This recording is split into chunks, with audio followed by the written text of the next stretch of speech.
2 വർഷങ്ങൾക്ക് മുമ്പ് ഞങ്ങളുടെ ജീവിതത്തിലേക്ക് കടന്നുവന്ന ഒരു കുഞ്ഞു മാലാഖയാണ് ഈ നിൽക്കുന്ന ഇവാ മരിയ. കുറച്ച് ദിവസങ്ങളായി എൻ്റെ മനസ്സിലുള്ള ഒരു ആഗ്രഹമാണ് ഇവാ മോളുടെ ഡേ ഇൻ മൈ ലൈഫ് ഒന്ന് ചെയ്യുക എന്നുള്ളത്. ഒന്ന് ശ്രമിച്ചു നോക്കാം. സമയം രാവിലെ 6:30. നോർമലി 6:30ക്കും 7 മണിക്കും ഇടയ്ക്കാണ് ഇവ ഉണരുക. അത്ര ഹാപ്പി ആയിട്ടല്ല ഇന്ന് ഇവ എണീറ്റ് വന്നത്. എന്നിരുന്നാലും 5 മിനിറ്റ് കൊണ്ട് ആൾ ഓക്കെ ആയിരുന്നു. ഇവ മോൾ ഒരു വല്യമ്മ കുട്ടിയാണ്. എന്നോടുള്ള അടുപ്പത്തേക്കാൾ കൂടുതൽ അവളുടെ പപ്പയുടെ അമ്മയുമായിട്ടാണ് ഉള്ളത്. അതുകൊണ്ട് തന്നെ രാവിലെ പല്ല് തേപ്പിക്കുന്നത് മുതൽ അങ്ങോട്ട് അമ്മയുടെ പുറകെ അവളങ്ങ് നടന്നോളും. രാവിലത്തെ പണികളൊക്കെ കഴിഞ്ഞാൽ വല്യമ്മയും കൊച്ചുമകളും കൂടി അവരുടെ പൂന്തോട്ടത്തിലേക്ക് ഒന്നിറങ്ങും. പൂക്കളെ നിരീക്ഷിച്ചും പൂമ്പാറ്റയോട് വർത്താനം പറഞ്ഞുമെല്ലാം കുറച്ചു സമയം ചിലവഴിക്കുക എന്നുള്ളത് ഇവയുടെ ഇഷ്ടവിനോദമാണ്. എന്നാൽ ഇനി കുറച്ച് ചപ്പാത്തി ഉണ്ടാക്കിയാലോ? രാവിലെ നമ്മൾ എന്ത് ജോലി ചെയ്താലും അതിനോടൊപ്പം കൂടാൻ ഇവയ്ക്ക് ഒരു മടിയുമില്ല. ചപ്പാത്തി ഉണ്ടാക്കി കഴിഞ്ഞു, ഇനി ഒരു കുളിക്കലാകാം. ഇന്നത്തെ കുളിപ്പിക്കലും വല്യമ്മയുടെ ഡ്യൂട്ടിയായി. കാരണം ഇതിനിടയിൽ എപ്പോഴോ അവൾ എന്നോടൊന്ന് ഉടക്കി. അല്ലെങ്കിൽ സാധാരണ കുളിപ്പിക്കൽ എൻ്റെ പണിയാണ്. കുളിയെല്ലാം കഴിഞ്ഞു, ബ്രേക്ക്ഫാസ്റ്റിനുള്ള സമയമായി. ചപ്പാത്തി ഞാൻ ഉണ്ടാക്കുമെങ്കിലും അത് തിന്നാൻ എനിക്ക് ഇഷ്ടമില്ല കേട്ടോ. ഞാൻ അപ്പമാണ് കഴിക്കുക.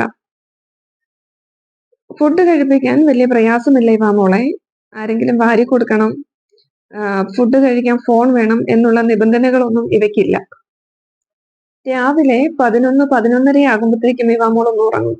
തൊട്ടിലിലും കട്ടിലിലും ഒരുപോലെ ഉറങ്ങാൻ കഴിവുള്ളവളാണ് ഇവ. ഉറങ്ങി എണീറ്റ് കുറച്ച് കളിയെല്ലാം കഴിഞ്ഞപ്പോഴേക്കും ആളും അടുത്തു. ഇന്ന് ഉച്ചയ്ക്ക് കഞ്ഞി മതി എന്നാണ് പറഞ്ഞിരിക്കുന്നത്. കഞ്ഞി കുടിക്കുന്നതും തന്നെയാണ്.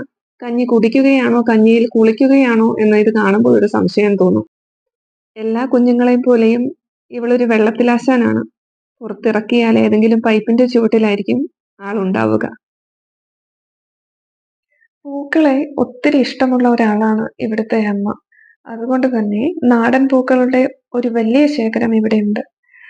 പല നിറങ്ങളിലും വലിപ്പത്തിലുമുള്ള ഒത്തിരി പൂക്കൾ. ഓണമൊക്കെ വരികയല്ലേ, ഇവിടെ പൂവിന് ഒരു ക്ഷാമമില്ല കേട്ടോ. ഓണത്തിന് ഞങ്ങൾ ഇവിടെ ഉണ്ടാവില്ല.